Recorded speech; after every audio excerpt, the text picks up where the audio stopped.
Wabarakatuh. Perkenalkan, nama saya Aura Amelia Ridwan, mahasiswi Universitas Esa Unggul, program studi Desain Komunikasi Visual, Fakultas Desain dan Industri Kreatif. Dengan nomor induk 202110021124. Di sini saya akan membawakan materi tentang sejarah perkembangan bahasa Indonesia.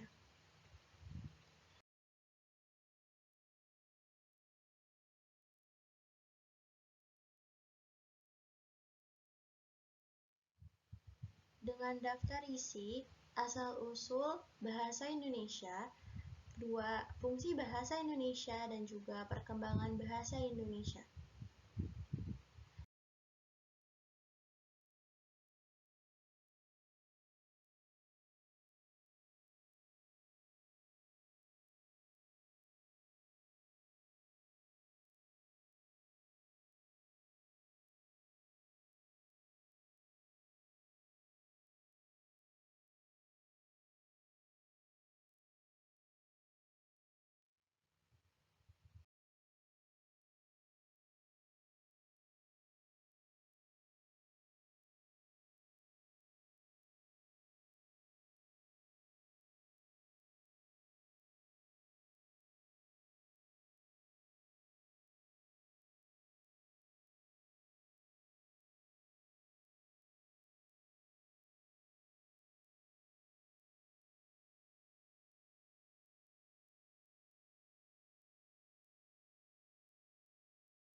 Di sini saya akan menjelaskan tentang asal mula bahasa Indonesia.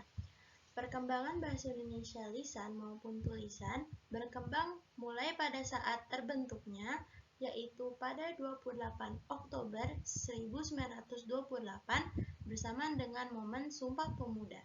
Setelah terbentuk bahasa Indonesia, terus berkembang seiring berlakunya ejaan Van Ophusen Suwandi, Melindo bahkan hingga keejaan yang disempurnakan. Merupakan bahasa nasional yang digunakan di negara Republik Indonesia. Pada perkembangannya, dengan semakin pesatnya arus globalisasi, modernisasi, ilmu pengetahuan, teknologi, bahasa Indonesia harus dapat menjadi sebuah instrumen dalam melakukan komunikasi utama di Indonesia.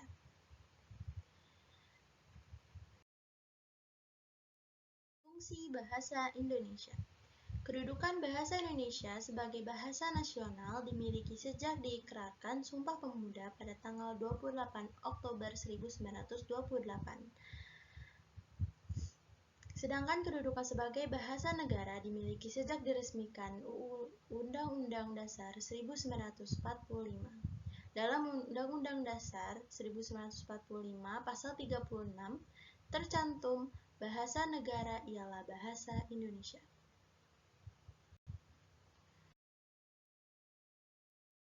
Bahasa Indonesia sebagai bahasa nasional.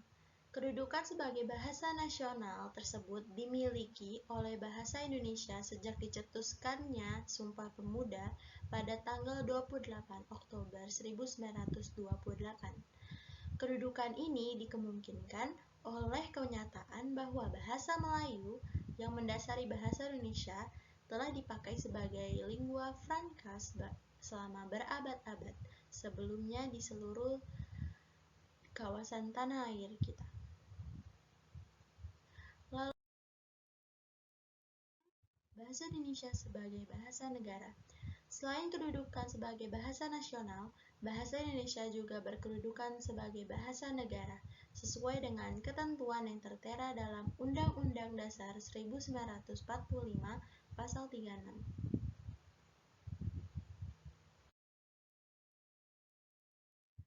Lalu, di dalam kedudukan sebagai bahasa negara, bahasa Indonesia berfungsi sebagai 1. Bahasa resmi negara. 2. Bahasa pengantar di dalam dunia pendidikan. 3. Alat berhubungan dalam tingkat nasional untuk kepentingan perencanaan dan pelaksanaan pembangunan nasional serta kepentingan pemerintah. 4. Alat pengembangan kebudayaan, ilmu pengetahuan, dan teknologi.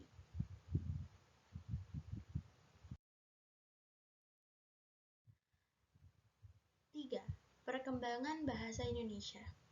Upaya yang terus menjaga dan mengembangkan bahasa Indonesia dilakukan dengan berbagai cara. Salah satu cara untuk terus menjaga dan mengembangkan bahasa Indonesia yaitu dengan diadakannya beberapa kongres bahasa Indonesia. Upaya pemerintah dan para tokoh bahasa yang dimiliki komitmen terhadap pelestarian bahasa Indonesia mengadakan kongres-kongres dalam rangka membahas perkembangan bahasa Indonesia. Pertemuan yang rutin dilaksanakan diberi nama Kongres Bahasa Indonesia. Keberlangsungan kongres-kongres tersebut sangatlah penting bagi proses perkembangan bahasa Indonesia. Berikut adalah kongres-kongres bahasa Indonesia yang telah dilaksanakan dalam runtut tahun dan tempat. Kongres Bahasa Indonesia yang pertama dilaksanakan pada tanggal 25 sampai 28 Juni tahun 1938 di Kota Solo. Kongres Bahasa Indonesia kedua dilaksanakan pada 28 Oktober hingga 1 November 1954 di Kota Medan. Lalu Kongres Bahasa Indonesia 3 dilaksanakan pada 28 Oktober sampai 2 November 1978 di Jakarta. Lalu ada Kongres Bahasa Indonesia keempat pada 21 hingga 26 November 1981 yang dilaksanakan di Jakarta. Adapun kongres-kongres bahasa Indonesia lainnya yang dilakukan hingga tahun 2013 lalu.